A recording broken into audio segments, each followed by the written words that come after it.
Oh, guys, welcome back to the channel. It's been a little bit since I've posted, but I have some new board and trains for you guys. All right, whoo, let me gather my composure here. These Goldens are wild. All right, here we go. Look at these guys. So I have two sibling Goldens, siblings, yes, and they are super energetic, super strong. This is Moose, and this is Hunter. All right, they came from the same litter. They're brothers, and they're doing a 2-week board and train with me. And you can see that there are very little leash manners on them.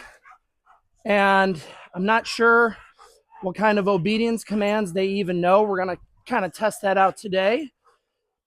And just wanted to do a little introduction with them. And they are extremely strong, extremely active, extremely athletic, extremely hyper, and we're going to try to get them to focus a little bit. I don't think they have had any previous training.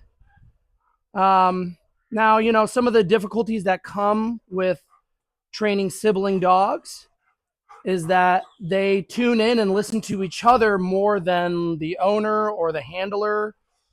You know, we've trained a couple sibling dogs over here. It's kind of always the same story.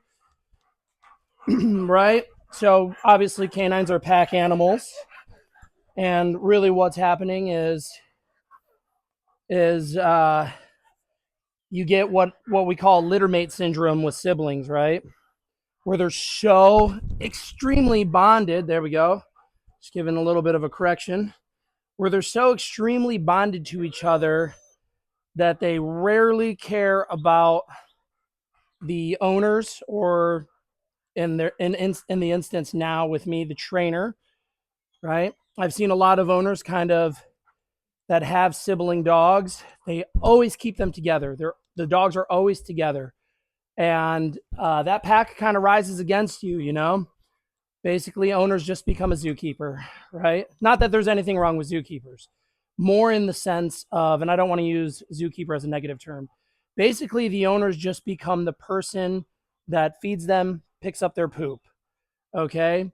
It does take a lot to break up and dismantle littermate syndrome. I mean, literally look at them. They're sitting on top of each other right now, right? So littermate syndrome, some owners actually like it though. I will say that someone, oh, they love each other. They spend all day with each other. I don't really have to do anything with them. You know, and they just get along with each other. This is my dog Hudson. I've already introduced them, but they don't really care about Hudson too much. They're kind of, the Goldens are kind of like, Hudson wants to play. He's posturing a little bit, but the Goldens really just want tune in with each other and want to play with each other. Hudson, out. Good boy. I'm just kind of dismiss my dog, right? That's the important. That's the nice thing about having a dog that is tuned into you and that trusts you, is I can literally just tell my dog to go away and he will go away. Right? So there's a couple things. I don't know. I haven't seen these dogs before. I haven't done any lessons. I picked them up from the boarding facility that the owner had them at because they're away on vacation. So, you know, gotta love coming into the job blind. But at this point, I'm a little used to it. So I actually, you know, with full disclosure, I always kind of have a plan when I work with dogs, right? I kind of have a system here. We do kennel training. They work for food. There's leash training. There's also off leash training. I have a nice fenced in yard. My plan with them right now is to get them used to the kennel room. They've never really been in kennels at the boarding facility.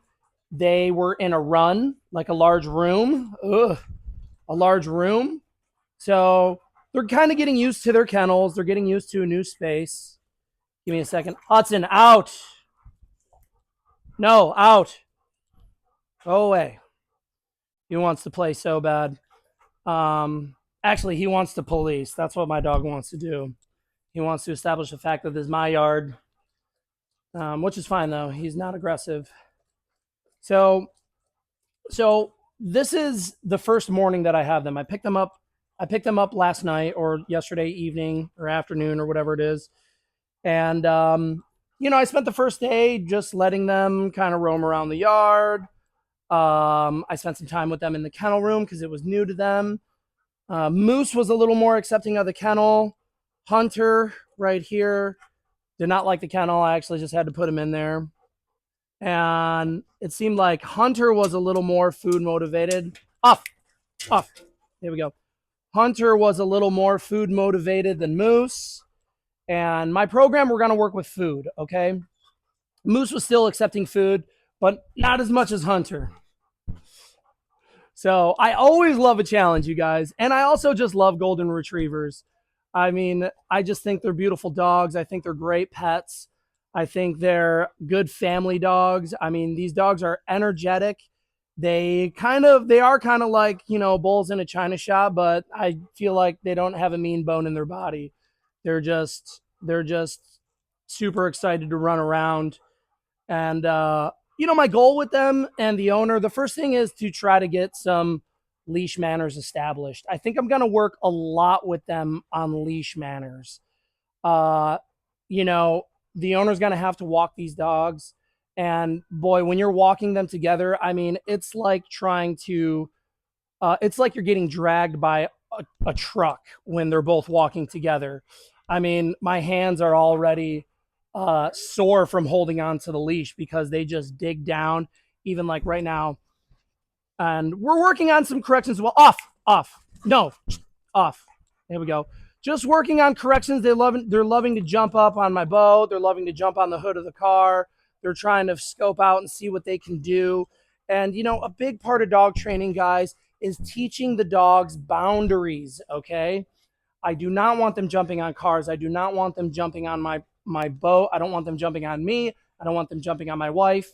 So, a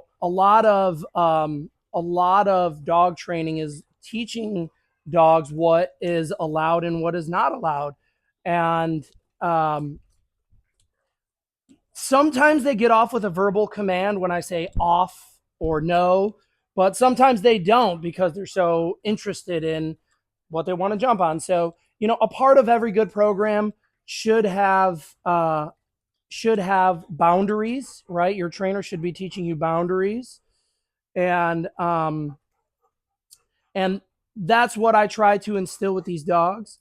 I'm not too worried about like giving them a correction or like popping them with the leash. They're extremely confident dogs. I don't think that their spirits will ever be broken. Gross. He just shook and slobber went everywhere. Um, I don't think that these dogs' spirits will be broken with a correction. So, we'll probably be implementing some corrections on them when necessary, mostly just accountability. But they're very loving dogs. I haven't even had them 24 hours and I already really like their spirit. But they also need some obedience training, right? So a lot of what we do in my board and train is just no, off, is working obedience training. So, I mean, in a minute, we're gonna test out and see what they really know.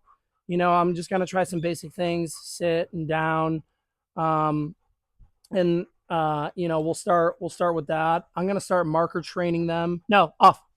Here we go. Uh, so working situational corrections, working situational boundaries, and then working obedience training with the dogs. All right. So yeah, I could go on and on about sibling dogs. I, you know, deep down, I don't think it's a good idea, but at the same time, the owner has these dogs. He loves these dogs. They're great family dogs, and you have to work with what you have. And I don't see any aggression. They don't have any aggression towards each other. Like sometimes siblings may fight, but these guys seem like they are extremely bonded to each other. That's going to be the difficult part, guys. Is when when you're looking at, how do I get my dogs to pay attention to me? That's part of training, is that your dog cues into you, pays attention to you, looks at you, is ready to receive commands.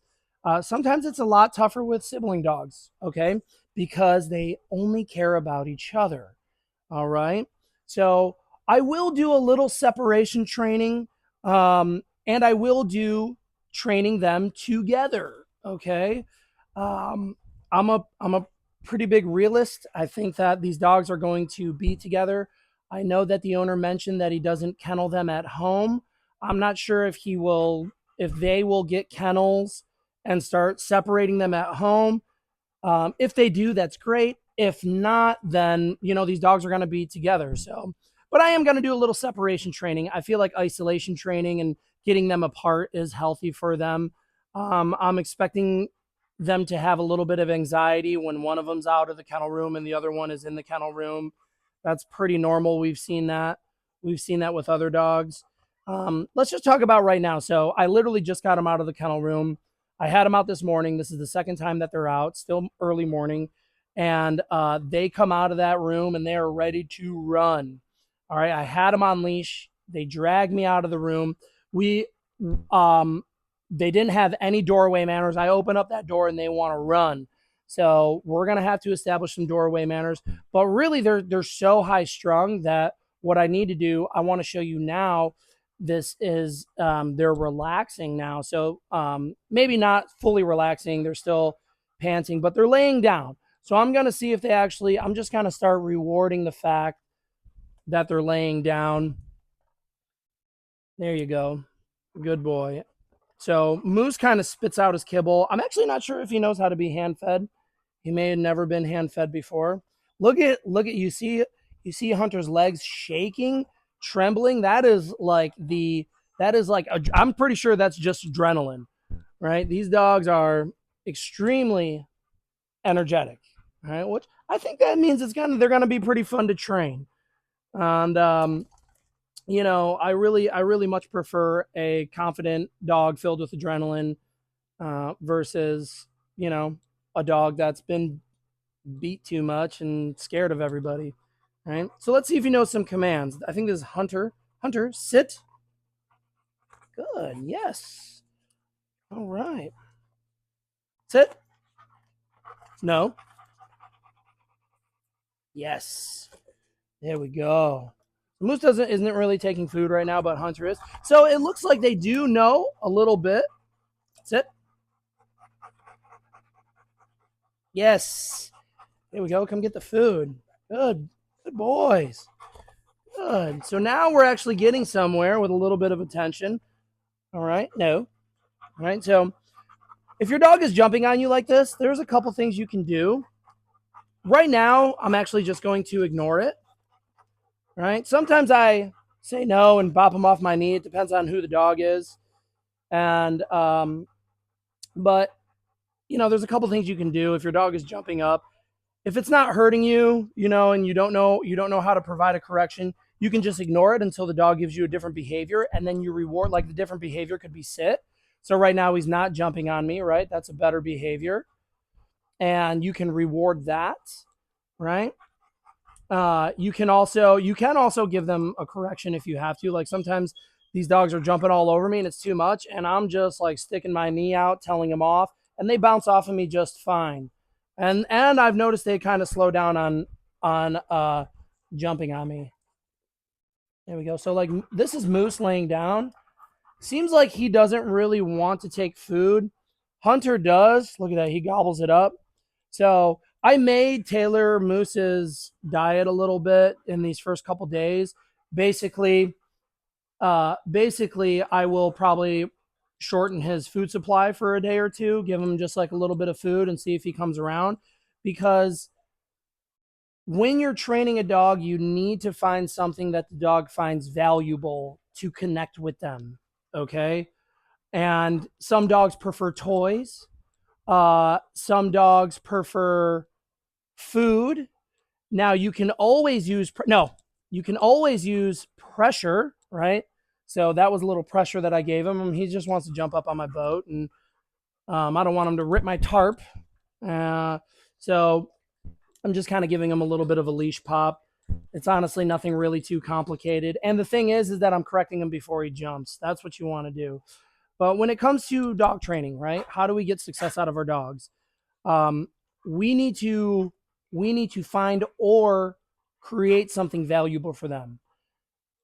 In my program, a lot of the times I use food, okay, because we're trying to get results, and food every animal needs to eat. Even the most unfood motivated dog can be motivated by food by weaning down their supply and then only offering it to them by hand. Okay. And I've used that method with countless dogs. Um, I'm gonna also see if they're interested in like throwing the ball. That might be one. But as far as like getting reps go and obedience training, I love using food, and a lot of other trainers also do. And we're gonna kind of dive into some marker training as we go. I want to show you how I start getting engagement out of these dogs. That's the one thing that I think is going to be challenging, especially when it comes to sibling dogs, is how do you get them to pay attention to you, right? They're so cute into each other. What do I have that's valuable for them? I can't just ask them to pay attention to me and hope that they want to perform for me just because I'm a nice guy, right? No, that's not going to work. I really need to find something that they find valuable. And through my years of dog training, I have just ended up using food because at the end of the day, every dog needs to eat. And I believe that every dog needs some sort of a job, right? That's how we get them to listen to us. And whether I use hunger as a tool or they're already accepting of food, it's just kind of been my forte just to start using food and feeding by hand. All right. So, so that's what we're gonna use moving forward as our tool is food. Um, sometimes I think they would be really good for the prong collar, but I haven't really discussed that with the owner or anything. That may be something that we do through our private lessons. But as of right now, I do like how they came on slip leads. I love my slip leads. So let's just welcome Hunter and Moose. I think it's going to be a really good training opportunity for them. It's clear to me that they haven't had much structure or training. So I think this is going to be a good learning experience for them. Most dogs have a lot of fun when they come to my board and train because, trainers make it really clear what their expectations are for the dogs. So with that, let's just see if we can do a couple obedience commands. Let's see if they know. Come, Hunter, Moose, come. Good boys. Who's taking food? Moose is probably not going to take any food. See if I can throw it down. Hunter might gobble it up. Moose isn't even paying attention to it. You want food, Moose? No? So Moose doesn't want to take food. Hunter will take food. Let's see if he can go down. Uh-oh. Okay, no down yet. All right, sit. Yes, there we go. Start marking. And I've already started marker training with doorway manners in their kennel. Moose, sit. Yes, that's a good boys. That's a good boys. They love affection. So that's going to be another tool that I use.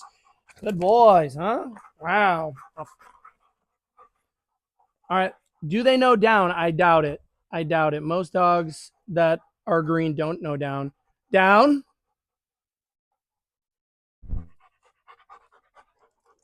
Nope.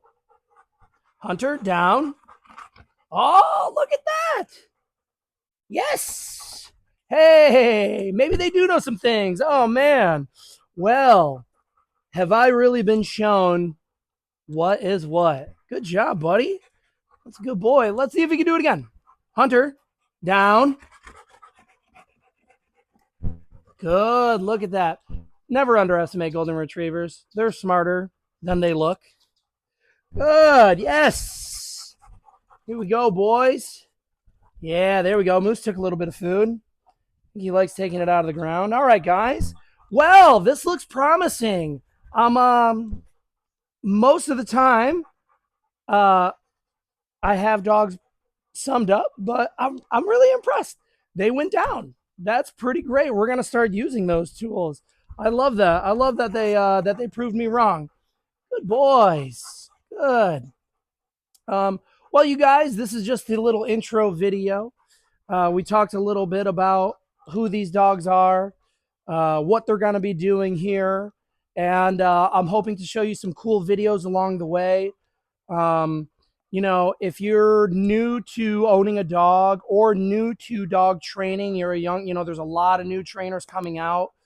Um, which is makes sense because there's so many more dogs. People have so many dogs these days, and we need good trainers out there that help their clients out.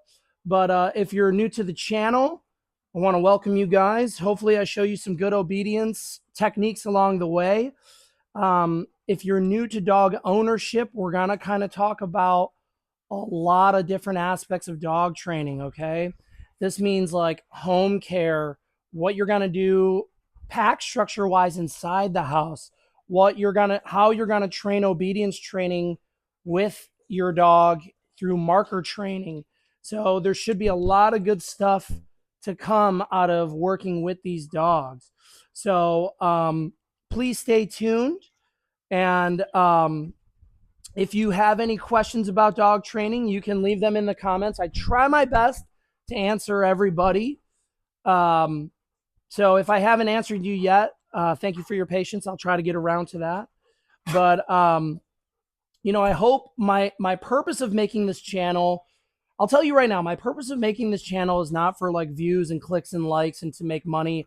I don't want to sell you anything as of yet, I guess. I'm not selling anything on my channel. I just want a pure educational channel for you guys to help absorb information and practice it in real life. I also make these videos for the owners of uh, my clients that own the dogs that come to my board and trains.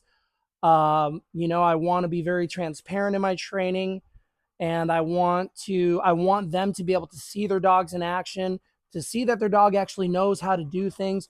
And when their dogs come home, this is just another resource they can use to help train their dogs. They can go back on my catalog, they can download and save these videos. And how did Kevin do that? And then they can go ahead and execute like I execute. And I want to just sum up something since we're kind of getting, I go on a lot of tangents, guys. You just kind of have to stick with me. And I apologize about that, but my brain just goes in so many different directions, and there's just so much information to give. It can be overwhelming. But if you're going through another trainer or you're looking for dog training, this is specifically for dog owners that are needing help with training. Okay, so if you're a dog owner that needs help with training, you don't know what to do with your dog, whether your dog is aggressive, reactive, hyper, or you're just looking for obedience training, board and trains are a great option, but I will tell you they are not the cure. All right? If there are trainers out there, not to throw any trainers under the bus, but if trainers are trying to sell you on the fact that they board with them 1 week, 2 weeks, 4 weeks, 6 weeks, however long, and their dog, you think your dog is going to come back like a perfectly trained dog, please guess again. That is not the case with board and trains. Okay. Board and trains are a really good idea, to develop a good foundation with your dog, but you as the owner need to put in the work. The trainer's job is to figure out who your dogs are, is to figure out what makes them motivated, is to figure out to instill some basic things like doorway manners, leash manners, obedience. But the trainer's responsibility is also to follow up with you as the owner. Your trainer should be showing up or sending you to group class with him. There needs to be follow up with board and trains. That is where you'll get the most success, because if the trainer does all this work and you don't do any of the work when the dog comes home, I mean, regression will happen within a day, right? The dog will come home to what it's used to, and it'll be like, oh, I never follow the rules here, so I'm just back to doing whatever I want. And if your trainer does a good job and your dogs come back and they're still unruly, they're still not listening to obedience commands, please please follow up with your trainer. There should be some follow up lessons happening, or at least some sort of communication with how it should be done. But at the end of the day, the owners need to be responsible for training their dog like the trainer did. Okay. And that comes down to like how you're saying your commands, how you're enforcing them, right? Dog training can be a very complicated task. So it's important that you trust your trainer, that your trainer follows up with you. Okay. And I'll even put that on some trainers. All right. You guys be better, do the work, follow up with your clients. All right. Don't just take their money, board the dogs for 2 weeks, and then send the dogs back and never do follow up lessons. That's bad on the trainer. That makes us trainers look bad, right? Please, dog trainers, follow up with your clients, okay? And clients, please have patience. Please understand that dog training is not just a one and done thing. It's you train these dogs for the rest of your lives. You know, whether you're adopting a dog from the shelter or you're spending a lot of money on a designer dog, invest in your dog. And really, the dog will change when you change as well. All right.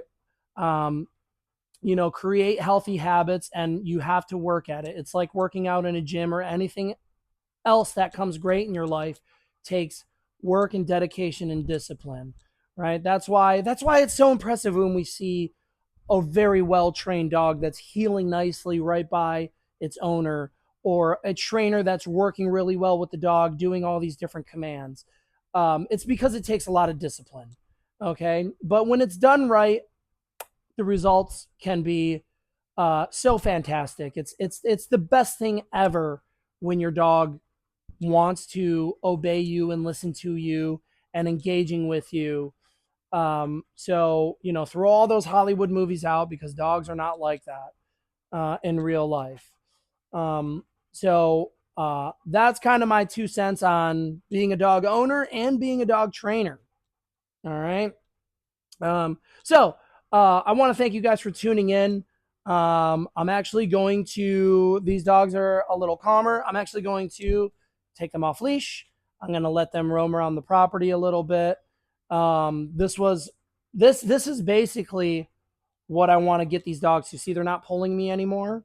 Don't underestimate the power of doing nothing, right? Like, the first walks with these guys are not going to be walks at all. They're going to be standing there until the dogs are like this. I'm trying to sum up this video and be done, and I'm not even done yet. So I'm actually just going to walk about 5 feet and then see what they do. All right. There we go. Now I'm going to stop. There we go. Good. We slow it down for the dogs. Good. Good boys. Sit. Good. Very good. All right. I'm going to go ahead and let these guys go. I want you guys to enjoy your day. Okay. Go ahead. Always remember, happy training. All right. If you have any questions, please just comment. Here we go. I'll give you a little view of what we're doing here. It's a nice long video. Yeah, there we go. All right, come on, guys. All right, guys, we'll see you on the next video, okay? Stay tuned. We're going to have a lot of fun with these Goldens. Oh, who's a good boys?